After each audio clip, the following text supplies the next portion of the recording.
Hey everybody, how are you guys doing? I'm Eric Airlock. Here are my two cats over here and over here, and Squid.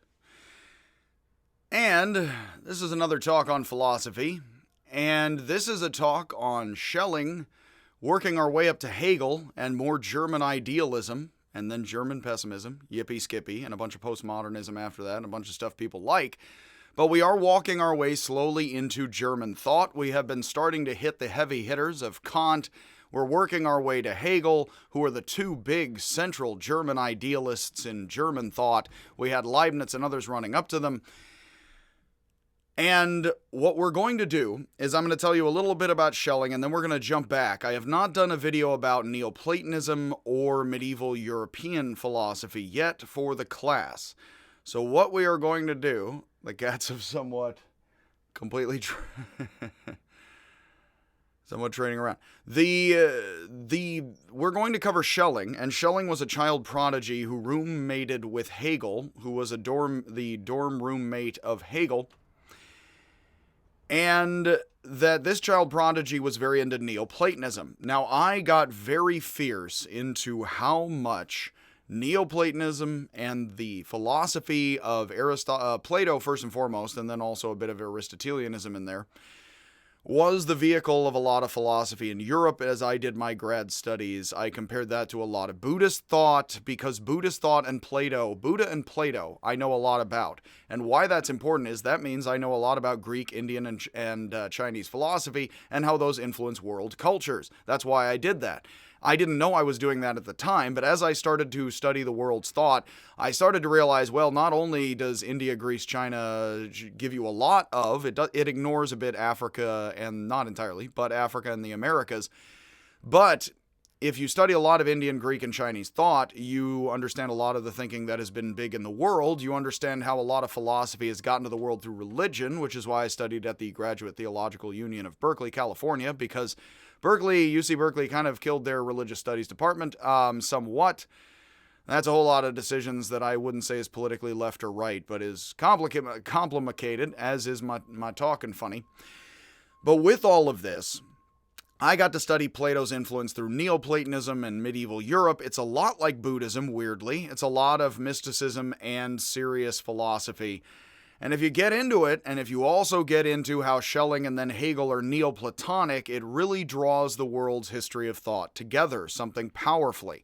I can go on and on and on and on about how much Plato and Indian thought match up in weird ways and differ, and then how much European thought is weirdly like Buddhist thought and Chinese thought in all kinds of amazing ways.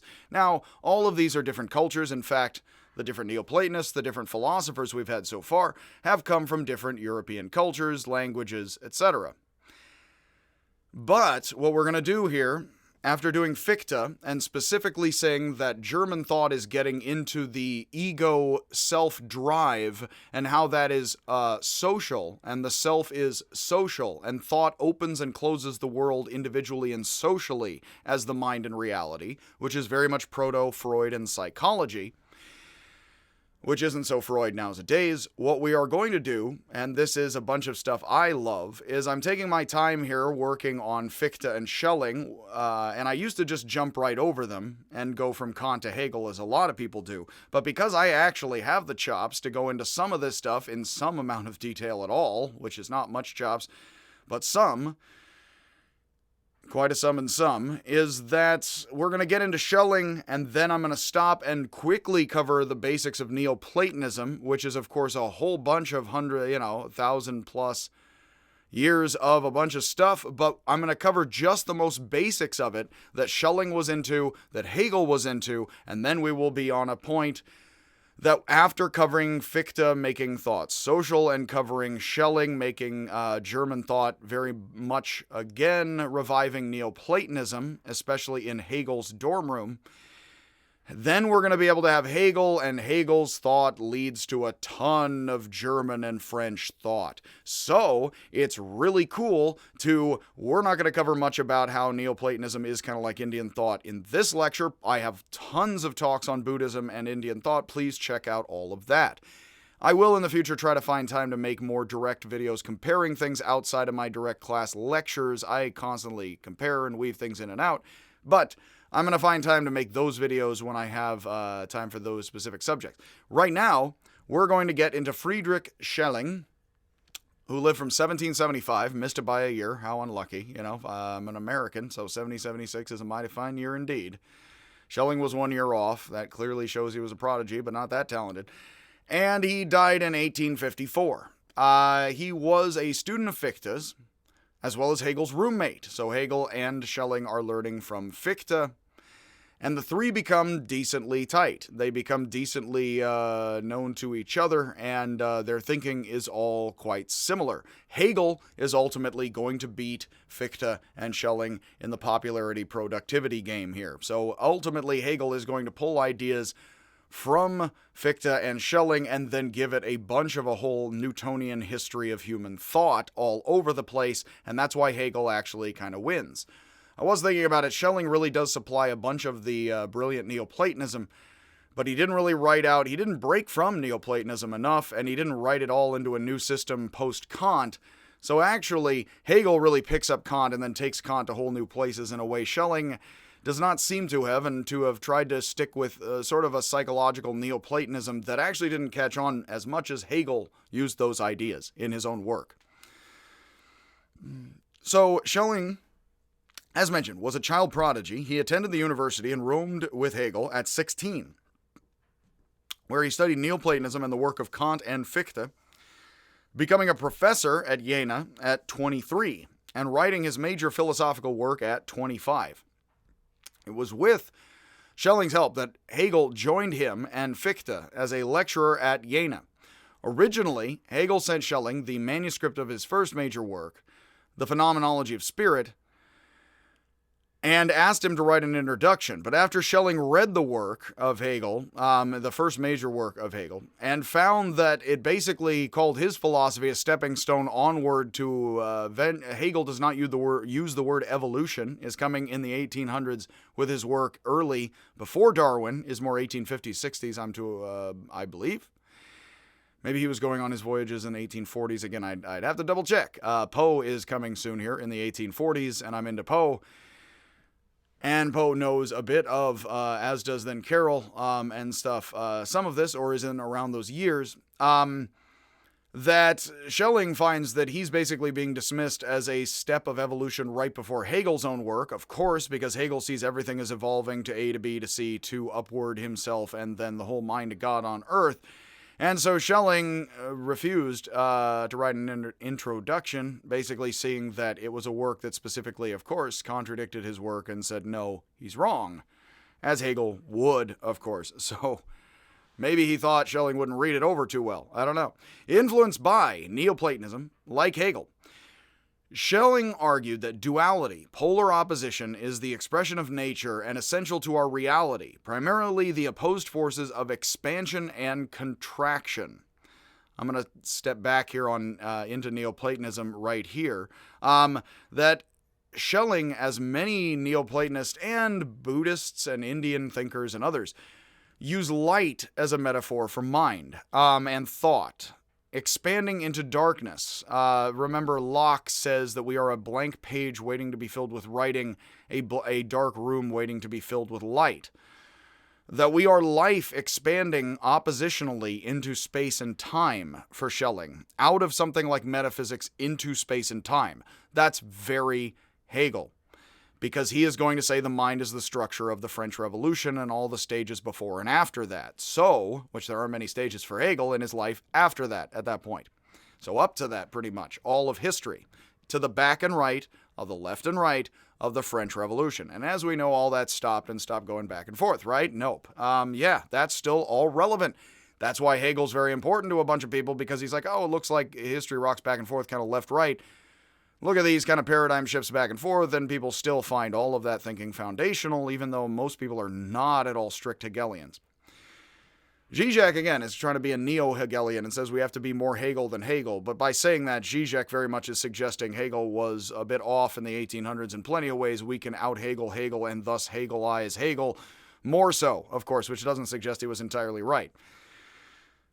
So Fichte, if you recall from the last lecture, says existence is resistance, that the self is directional out into the world. It meets selves that are going its way and selves going the opposite way, and you have opposition and contradiction. And we only have self in terms of contradiction and confluence. Nature is a progressive revealing of the absolute. That also is Neoplatonism. The evolution and unfolding of the mind of God as life and the spirit of each successive culture. That also is important. The Germans are watching themselves take over what they believe are the Greeks and the Romans and the Christians and others. So here we have the Germans very much arguing they are another newer, better stage of history. Notice, this is people having risen up in the world from the 1600s to the 1700s. Through the course of the 1700s, Europeans have been talking as if they are superior in science itself. So now we have Europeans, just like any culture, trying to explain how are we it if this had to go through a process. Well, this is how for these folks. So human thought for Schelling, natural philosophy, is the height of the expression of nature. For Schelling, and in fact I may as well just cover this, I have pretty much run out of the Schelling notes, so I'll flash back to Neoplatonism immediately here. After this, is that Schelling is arguing, and think about Freud and Fichte here, Fichte and then Schelling and Hegel, and then Schopenhauer and Nietzsche, and a bunch of stuff we have not covered, but then along comes a guy named Freud who says there's an ego, and you have a superego, and there's a resistance and a back and forth between the different levels of mind. For Schelling, consciousness is a rupture of original unity, a splitting of the whole into self and others. The self is a synthetic act. It is gathering, like Kant, things into wholes again. This is very much like a bit of the Meno of Plato, where, please watch that video, we are remembering after drinking from, I believe it's more Roman, the river Styx, I forget the Greek name, but essentially we drink from a river we forget, and then we remember things in life when we see them. When we see things for the first time and love them, we're actually recalling what we used to know. It's what Plato argues through Socrates to Meno, in the Meno of Plato. I am not sure how much Schelling agrees with hard Platonic, with Plato, basically saying everything is recollection, that, all knowledge is in fact recollection. But he is following something very much like, quite explicitly Neoplatonism in saying this. Now, very critical for all of this stuff, identities are unstable. Think about Freud, and this is also reality for Lacan and a bunch of French folks. Identity and reality is open and closed, and we've already had with Fichte, it's open and closed, it's also self and social altogether. Now that suggests a bit of problems, doesn't it? It not only suggests problems with each stage, but it also suggests that identities fundamentally are activity, which means identities are in contradiction with themselves and unstable. Hegel says the feeling of being alive is the feeling of being in contradiction with oneself. So you kind of have to come to rest, but you also have to keep going through motions with Hegel as science and Lutheran culture and white people. He doesn't call white people. He means German Lutheranism, effectively. This would be more Christendom. Of course, time, less continental groups understood somewhat and then still poorly to be genetic races, or large ethnic groups. It was more Christendom, Islam, Judaism, etc. Gesundheit. Identities are unstable. This is very Freud again in psychoanalysis and a bunch of hip French thought. This is very Lacan. We're going to walk it all the way out through France. You need these history of these German ideas to really get a solid, simple history of where these ideas come through Freud into France and then be very influential and influence the Matrix film and all kinds of stuff. All throughout culture. I'm going to start doing videos on surreal movies. All of this stuff is so core. Freud, surrealism, a bunch of stuff. Sexual identity is unstable. It causes you to have your identity and then seek otherwise. That's just so Freud and surreal movies all over the place. That's David Lynch's whole career and haircut, of course. So battles lead continuously to further battles. Resistance, which Schelling identifies with negation, is followed by mediation and synthesis, a rebalancing and redrawing of the lines that constitute the positive progress of history. Now, this is actually an important point to stop on here, and not stop entirely, because I'm going to finish Schelling here and then go back to Neoplatonism and explain where these ideas are somewhat coming from quickly. And this will be a shorter video. But there is something here that is very, very important. Not only is thought for Hegel and Schelling and other thinkers following them in Germany and France, and psychology. Not only is thought mediation that brings about synthesis, but that we ourselves in our lives are something like the positive, the culture. Thought and the left of France is very much identified with negation and resistance, counterculture, revolution. Remember, we're talking Lutheranism, not Italian Catholicism or original the man. We're talking Luther. I was noting there is one of the memes, one of the teenage memes out there, which somebody has taken a cartoon from Lutherans, not sure German, American what, but it's a solid looking like church bulletin cartoon.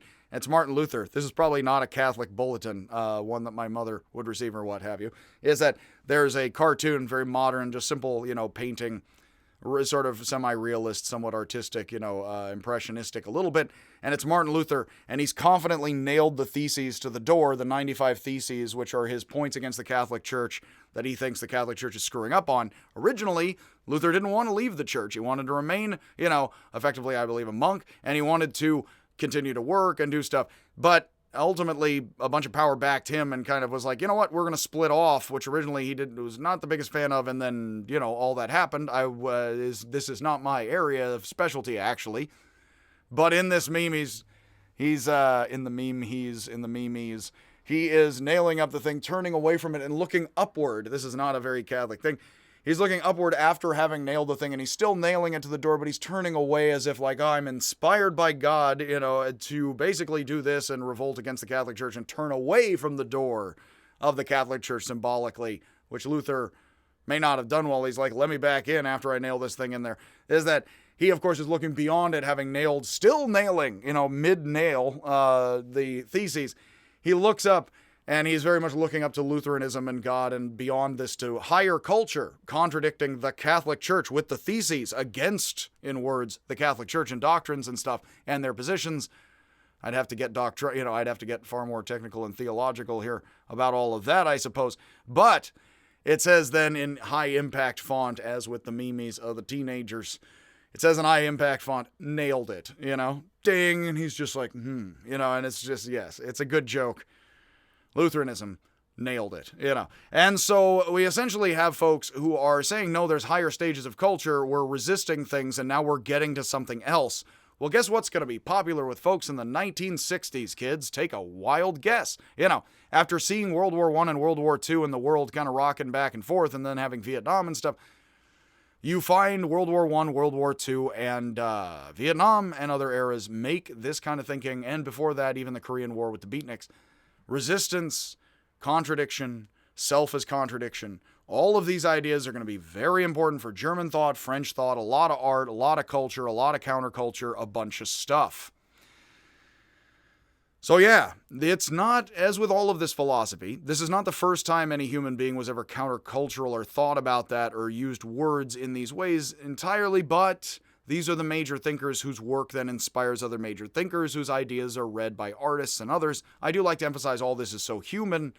And at the same time, these are the German folks laying down the thoughts that would be influential to Nietzsche, Freud, existentialism, and postmodernism. So the thought is negation. Thought is contradiction. That is very not Kant. Technically, Fichte, Schelling, and Hegel are all sort of Kantians, kind of. They technically would see themselves as that, and Kant as this great genius, and a lot of them, especially Fichte, would not look at themselves as contradicting Kant as much as complementing and extending Kant. Here you have some of the same forms, of course. So, thought is negation. Don't think of it as thought as negative, but weirdly, think about Buddhism and kind of the slight smile of the Buddha, and if you're feeling real good, man, you might not be thinking about much. And when we get to Heidegger, I had a friend back in the day who loved to use the metaphor of dropping the soap in the shower, and that if you get kicked in the shins, all of a sudden now you have to stop worrying about whatever you're worrying in your head. Now you're worrying about this jerk in front of you, and if you're using the soap, not worrying about it, there's no problem with the soap, and you're probably worrying about something else you're worried about and thinking about that. It is interesting how we live our lives solidly, and then our thoughts are often running after some other problem. It would be interesting if our thought was basking in the glow of 2 + 3 = 5 every day, as I thought once and like to repeat now. It's like, oh, that's so true. And we do think true things in order to encourage ourselves. But it is interesting that thought is usually working on a problem, is drawn to a problem. Like, you're ignoring the soap, you're thinking about your schedule, you drop the soap, now you have to think about the stupid soap. That's not because the soap was so amazing, that's because now you have a problem with the soap.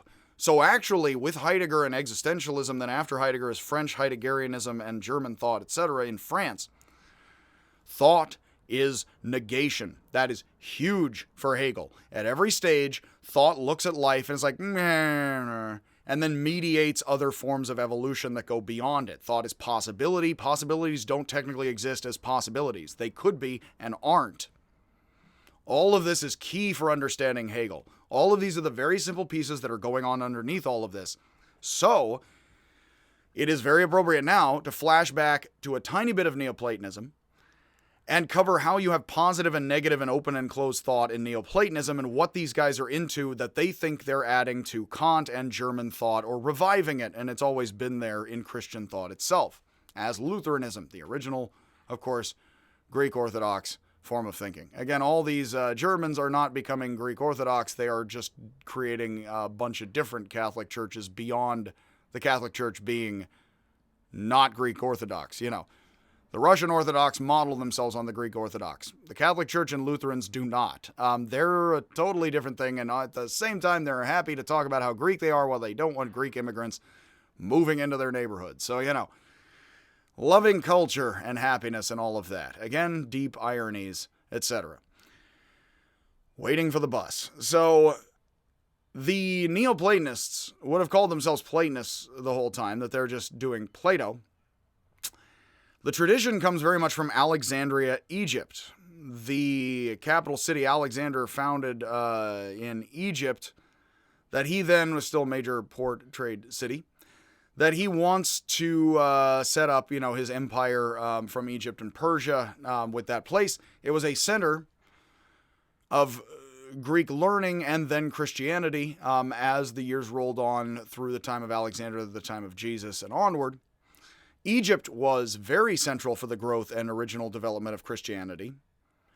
But, and that's good for Freemasons and others, it technically, actually, that whole area of the world remains Islamic. So, in fact, Europeans very much look to Greece and Rome and not to Egypt as the source of Christianity. I very much do think that's this and that. There's a whole lot of history involved in that, isn't there? It is also very much, if Egypt was a Christian land, probably people would be thinking Egypt, ancient Egypt, and those whole Mediterranean, you know, groups of peoples, rather Arabic now in North Africa, etc. That all that is just them, and they just, you know, sort of pave it over with their beliefs and other things very easily, as we do.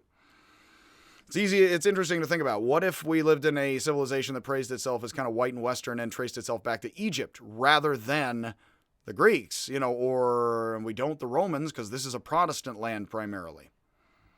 Those are things, possibilities that aren't evident until you think of them, and then when you think of them, it's like, well, then it is a little bit arbitrary to identify with the Greeks, but it's not entirely accidental. The New Testament was written in Greek, which means early Christianity and early Greek thought that was preserved in Christianity and the Abrahamic religions and Islam is very concerned with Greek thought that would fit with and is there found in the Greek written versions of the New Testament. Jesus apparently makes in the New Testament, I don't have ready examples right here, but you can look up throughout many a fine work for several decades now about how Jesus seems to make a lot of great puns and jokes in Greek, which is amazing because, of course, in the events, he wasn't speaking Greek. So certainly that doesn't mean it's all lies. It could mean it's dressed up by the author to be amazing and brilliant, and that's trying to capture something like the original, but we don't have anything like the originals. In many ways, we have sort of Q and other things, and not that Q, you know. I mean, yes, the thing that's the biblical thing, which is an original source of such. Yes.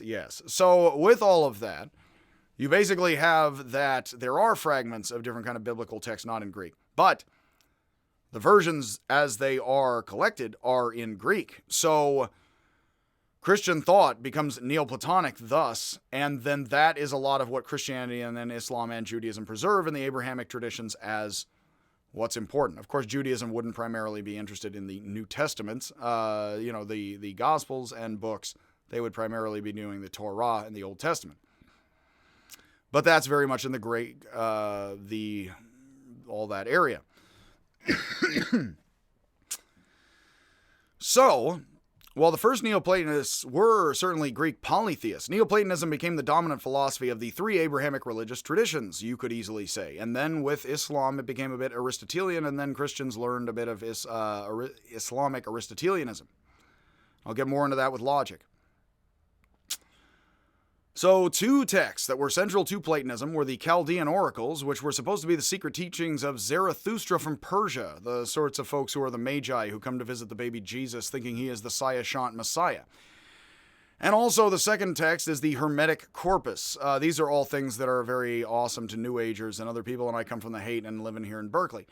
These would be the secret teachings of Hermes Trismegistus. Now, Hermes Trismegistus is sort of the Greek version of Thoth. Trismegistus, majestic, tricycle, majestic tricycle, means that Thoth is thrice great. Egypt is a developing place for Christianity. There's a lot of themes of Gnosticism, knowledge, Egypt, Thoth, trinities, the knower, the known, and the knowing as a trinity. There's a lot of plays on what is here structurally in Hegel and other people as dialectic. Hegel hung out with a lot of Freemasons. I don't think he was one, though. But in my studies for my master's thesis, Hegel was all about the kind of stuff that was Freemasonry in Germany at the time. So Hegel does believe all this is somewhat God and Jesus, and it's all kind of come down in stages through the human mind. He does probably believe something like that and would be very cautious about saying anything, as Schelling would be, in anything other than the strictest of Christian terms. But all this is secret, super, and hip to these folks, whether or not they're out loud about it in public. So, also, as often mentioned, all the way up through this stuff, people are praising all kinds of cultures and saying Persia and India are also secretly in on this. And it really is only late in the game that Europeans are like, this is very Western, this is very Greek, and don't really include Persia or Egypt. I want to make sure and mention that again, that people are somewhat artificially understanding, science is a very Western European thing. If you cut Persia and Egypt out of history, yes. If you include them, it's very difficult to say engineering is a very European or Greek thing. Is it a Mayan thing? Here again, if you study the roots of Christian and European thought, which I have, and I don't find a lot of people do, honestly, they sort of cut religion out and are like, that was medieval time. I don't know. You can very easily see Europeans in early Christian thought and Christian and Judaic thought, and then onward, also Islamic thought, and onward through the Renaissance for Europeans, they very much think the Persians and the Indians also secretly have this knowledge and are in on it. And they don't start talking like Persia and India are completely different civilizations that have a totally different tradition than the Greeks. Until decently late in the game, between 1600 and 1700 is when Europeans have more power and money than others, and it's 1700s onwards that's solidly referring to Protestants and the Greeks. Think about, 1500s is nailed it, Luther.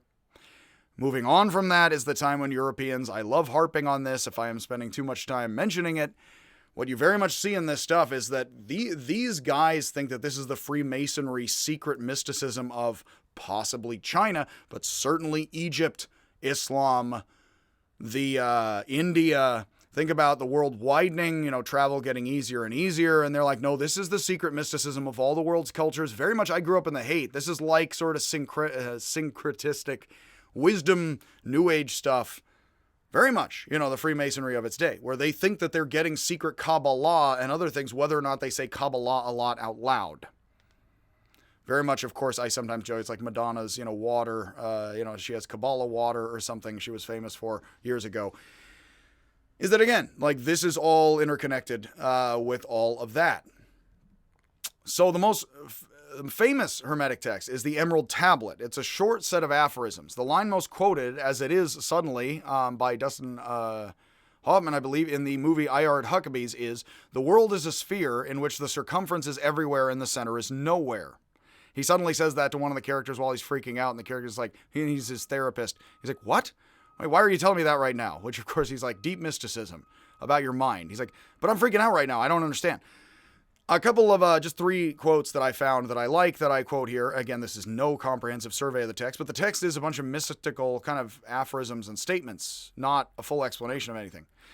It says in the text, just quick quotes, explore the river of the soul to rise to the order from which you descended. There's very much the fall and the return of Platonism.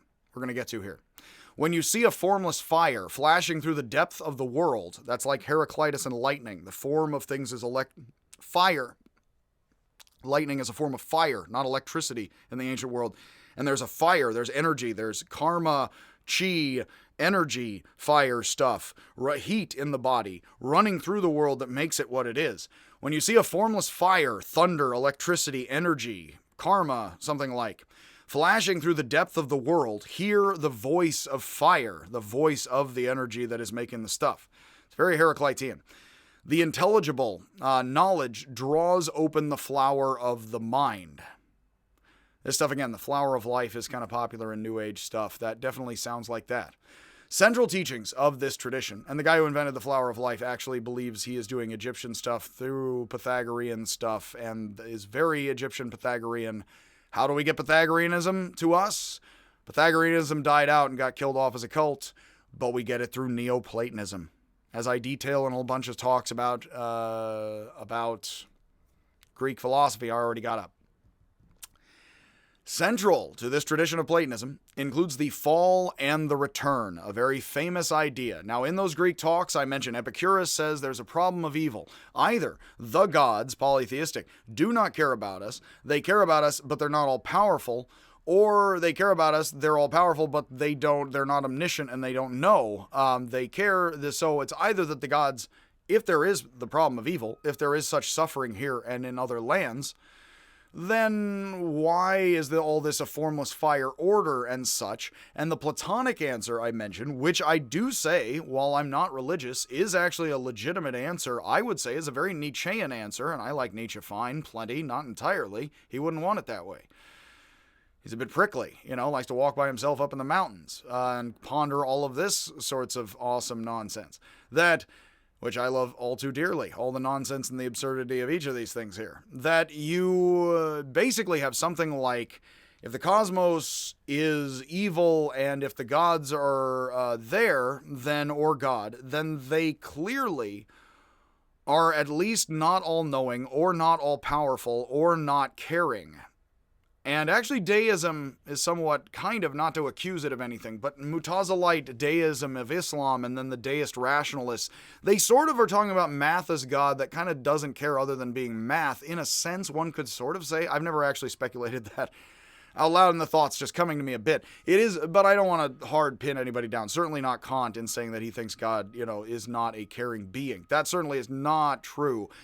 It is interesting in wrestling with the problems of evil and other things is like, so if it is a being like us, does it know, does it have the power, and does it care? And all of those kind of come in a Trinitarian kind of conjunction here.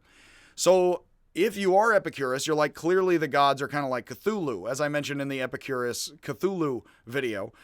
Then they don't really care, and then death is nothing to us. Don't worry about pleasing the gods or not. Be a good person, he argues, because being a good person makes you noble and wise, and just do that for this reward right here, because that's amazing, and that's being a good person. Nuts to the gods, is what Epicurus says.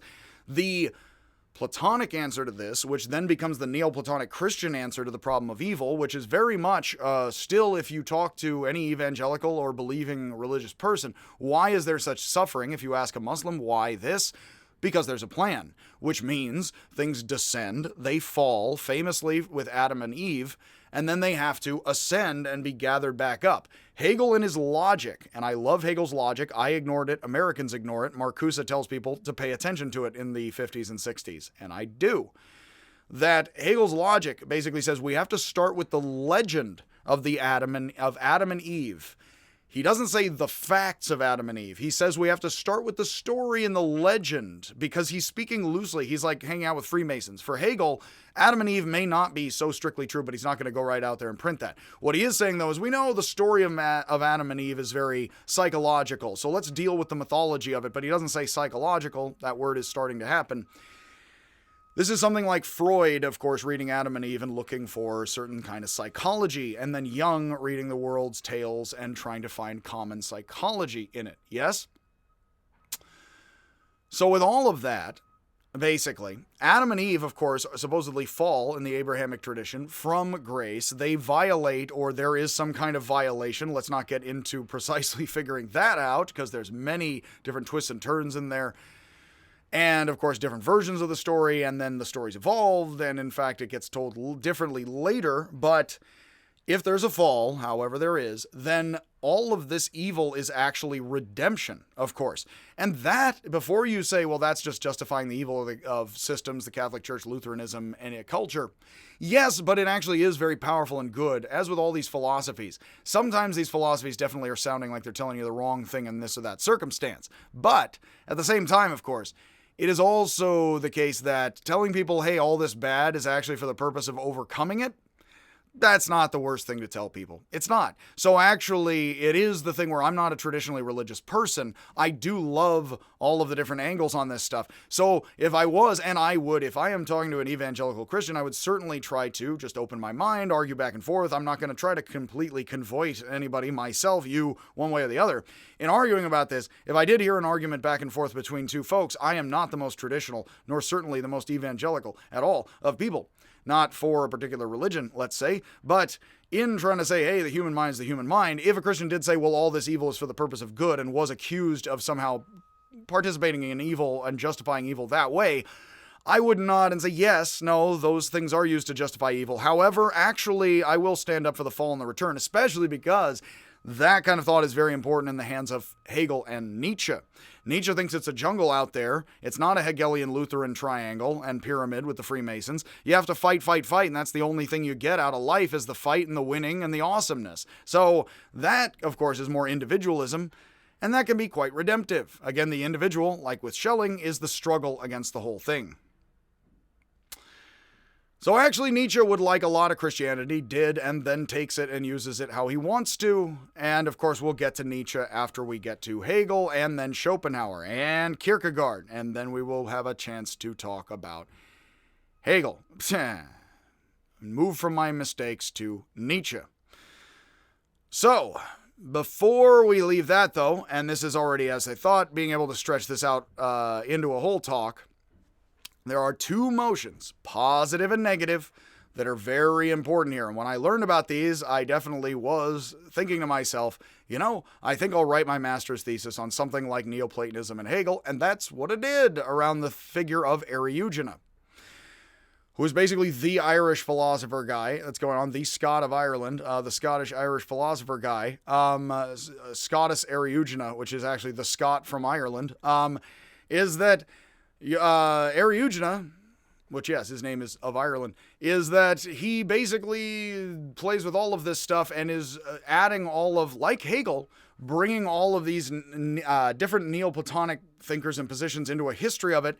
And then Eriugena argues what we can see here is the moves of mind back and forth, and this is stuff he gets very much from Plato, of affirming and denying, which positive and negative of mind, don't think of those as happy and sad, although they do have something to do with affirming as being happy with something, denying as being sad with something.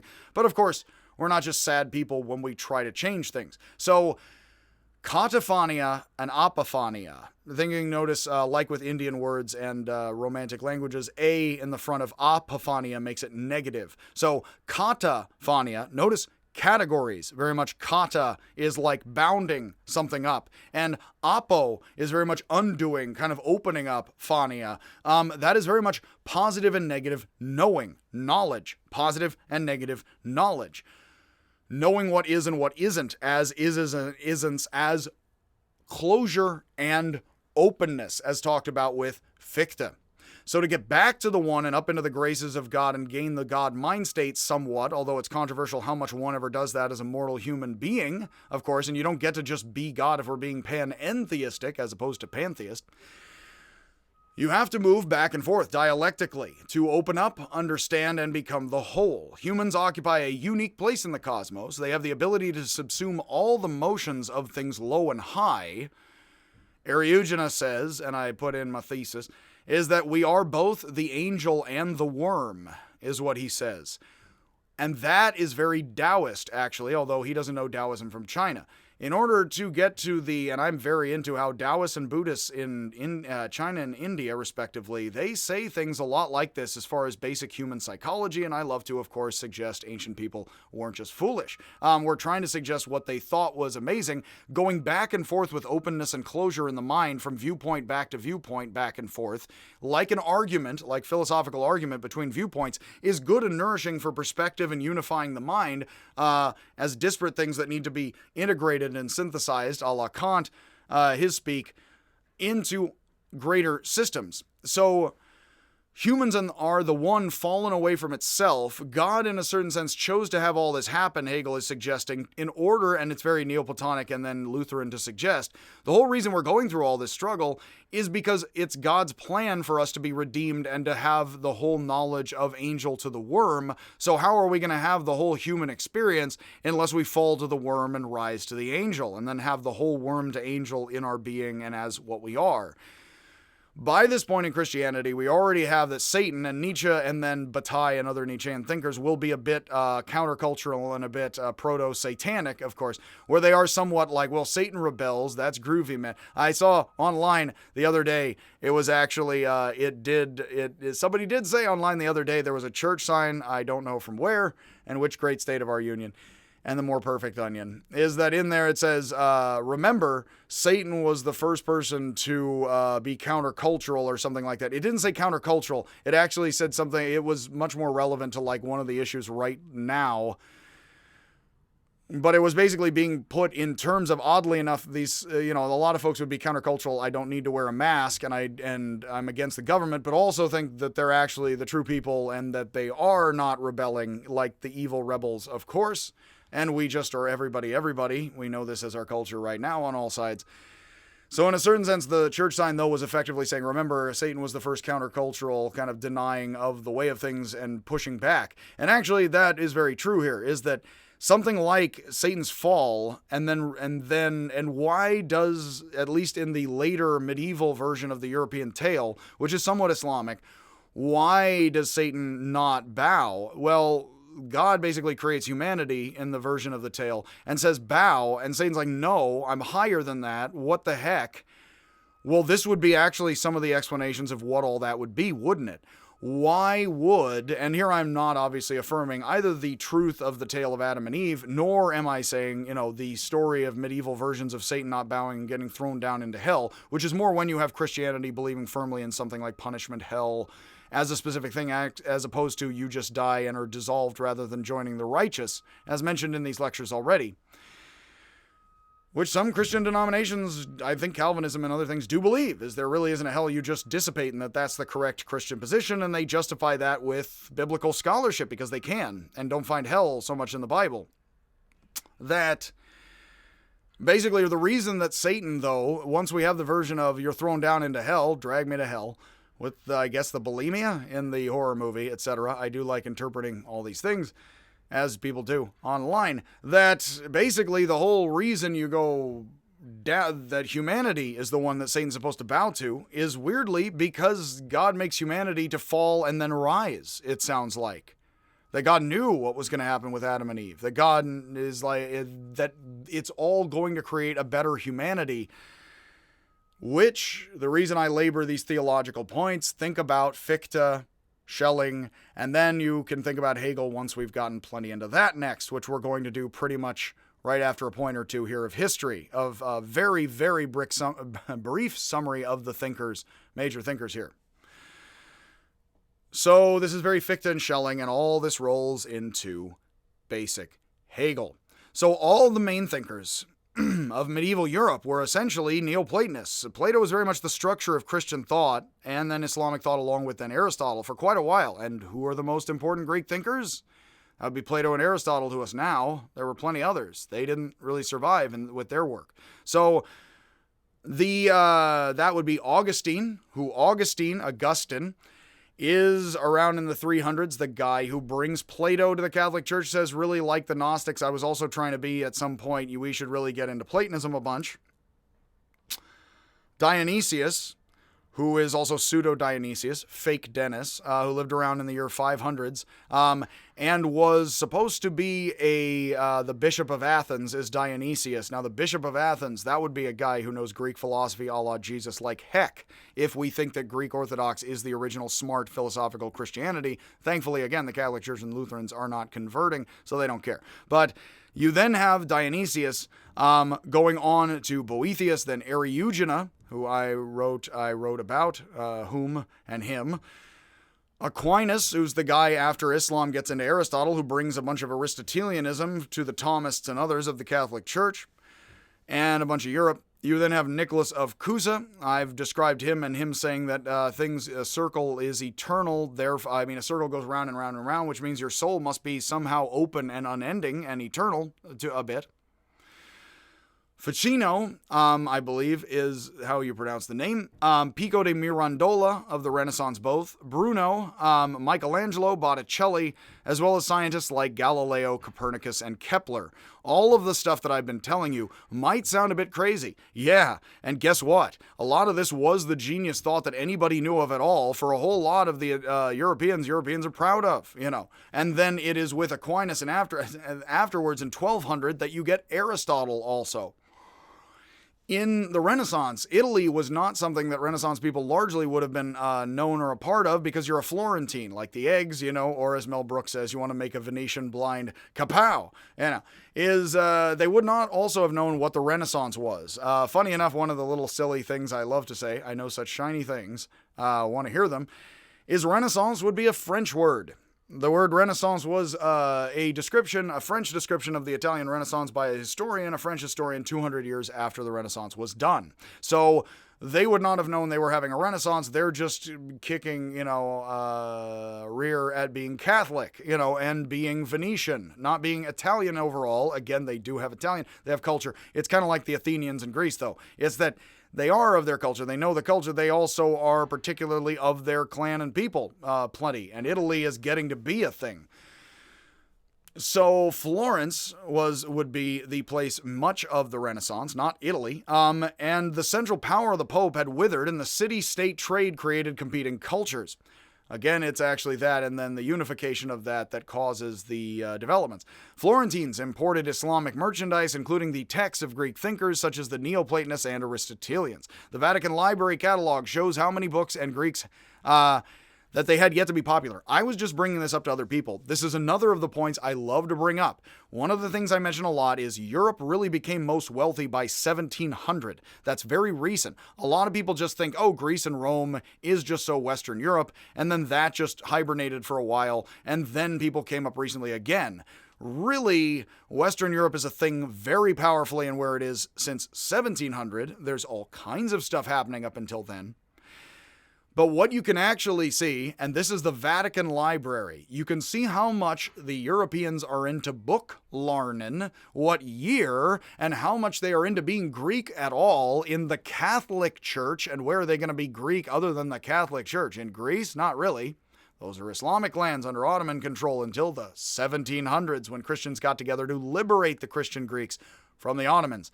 And then the Greek economy, it's going to happen, and all of that. So the Vatican Library catalog shows how books and Greeks had yet to be popular in 1400. But you can see how quickly Europe gets into book learning and then into being Greek learning, which is not something that happened the whole time and secretly hibernated in a tree stump here or there. It's something the Vatican wasn't into until the 14 and 1500s. And then you see Europeans being into books and how the Greeks are smart in the 1400s. So that, again, that's not exactly how things are often portrayed, but that is very much what you see, such that, and let me show you these. I plucked these statistics from another work, and this is quite incredible to stop and think about. In 1443, the library, the Vatican Library, the most impressive and extensive in Europe, or at least, I didn't go around the whole place, at that time at all, but pretty much one of the, if not the library in Europe where people were wealthy enough to collect the books, like the Library of Ancient Alexandria was supposedly the long shelf. That they had 2 Greek books out of 340 books total. So the Vatican in 1400, 300 years before Europe is the most powerful place on earth, and Lutheranism helps to supply all that and other things, and Protestant revolutions and reformations and stuff, that they had 2 Greek books out of 340 books. That was the biggest library in Europe. In 1455, now the Renaissance is very much 1400s, 1500s, late 14s, early 15s. In 1455, 12 years later, there were 400 Greek books rather than 2 out of 1,200. That means the Vatican Library grew not 4 times in size, but more than 3, and it grew also not 3 times, didn't go from 2 to 6 Greek books, from 2 to 400.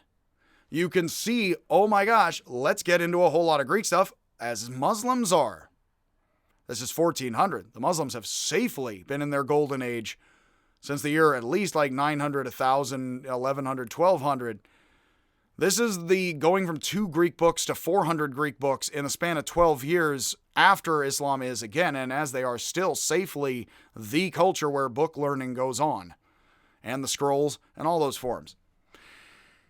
Still holding the lands of papyrus, etc., where Thoth and ancient knowledge is supposedly from, according to the Freemasons, Hegel, and a bunch of these guys. In 1484, 40 years later, there were 1,000 Greek books out of 3,650 total. So what that means is effectively in 50 years, the library, the Vatican Library, in 50 years, from going from like 1450 to 1500, I'm rounding off, the numbers here and just getting rid of the remainders entirely, just being real rough with it. You go from 2 Greek books to 1,000, and the whole library goes from 350 to 3,500. It grows over 10 times in size, the whole library, but it goes from 2 to 1,000 Greek texts. That's from 1450 to 1500. Isn't that incredible? Like, that's one of those thoughts where I love to share that, and it really is like, people, when they are like, oh my God, Europe is amazing and that's where knowledge and science are. It's like, that doesn't look like that at all. It looks like the Vatican, where Europeans had any book learning, it got into being Greek and scientific and scientia as the theology and all this stuff. And having books, Chinese style, foldy in the middle books, pretty recently. Like, Europeans have been book learning a lot in the last 550 years. Like, the last 600 years have been very important for Europeans. That's not that many great-grandparents laid end to end, is it? So, Cosimo de' Medici founded the Platonic Academy of Florence in 1462. That's right as this is crescendoing.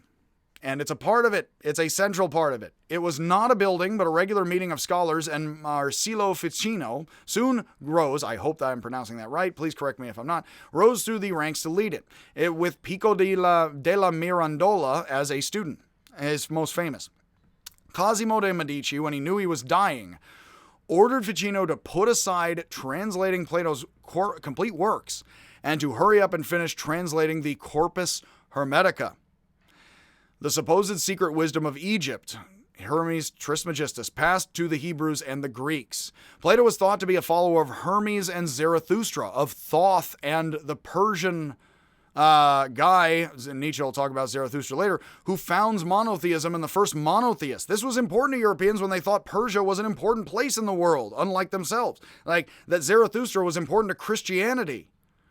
Nietzsche talks like that and thinks it's fascinating to talk like that in the 1800s and thinks people don't know.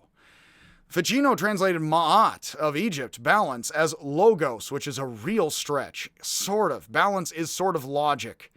But that's like, they're very different, which is a bit of a confusion between balance and order or speech. But it is similar to the Tao in China as the principle of balance and order of the cosmos very much, even though these guys do not really know much of China or have, And Marco Polo, and again, Leibniz is is a bit of the cinephile and likes Chinese culture and math. But again, this is very similar the world over in a lot of thinking, and it is pre-1600, 1700 Europe. That said, that is a good hour here on Schelling and Neoplatonism. And we finish off here with Cosimo de' Medici. The Medicis, who were a sort of like the Walton Walmart family. They were sort of middle-class merchants, and then they decided to buy their way up into the nobility, and then they were the dictatorial folks who basically decided to fund a bunch of the art and the other stuff in the lesser democrat, in the least, in a period of less democracy, as in one guy rather than 9 elders make the decisions. So, yeah, and Machiavelli worked for the folks who were the 9 elders more democratically before he was somewhat put in house or under house arrest with the Medicis.